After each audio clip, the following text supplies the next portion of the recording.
Yomg'ir yog'moqda. Eski Captiva mashinasi qorong'u ko'chada to'xtaydi. Ichida 30 yoshlar atrofidagi Otabek, sobiq tergovchi, telefon orqali kim bilandir tortishmoqda. Unga noma'lum raqamdan xabar keladi. Agar haqiqatni bilmoqchi bo'lsang, 14-uy, 5-podest, 12-xonadon. U o'sha manzilga qarab yo'l oladi. Binoda qorong'ulik, lift ishlamaydi. U zinapoyadan chiqadi. Har bir qadam tovushi devorlarda aks sado beradi. Otabek 12-xonadonga yetadi. Eshik ochiq. Ichkarida hech kim yo'qdek tuyuladi. Ammo stol ustida eski diktafon, yonida qon tomchilari bor. U play tugmasini bosadi.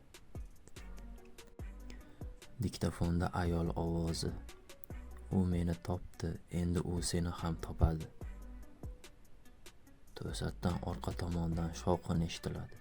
Kimdir eshikni yopdi, yorug'lik o'chadi. Faqat diktafon chirog'i yaltiraydi. Otabek qurolini chiqaradi, yurak urishi tezlashadi. U yerto'laga tushadigan yashirin eshikni topadi.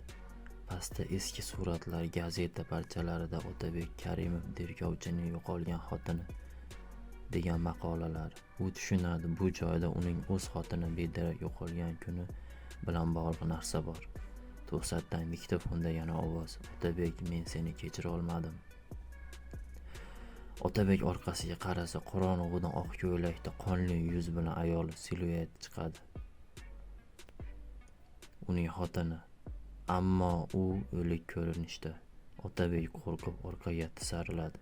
Qo'lidan chiroq tushadi, yorug'lik o'chadi, faqat ayolning nafas olishini eshitadi. Bir zumda hammasi jim bo'ladi. Politsiya sirenasi eshitiladi. Uyg'ongan Otabekni yerto'lada hushsiz holatda topishadi. Yonida esa diktafon va ayol jasadi. Ammo eng dahshatlisi, politsiya diktafonni yoqqanda unda Otabekning o'z ovozi eshitiladi.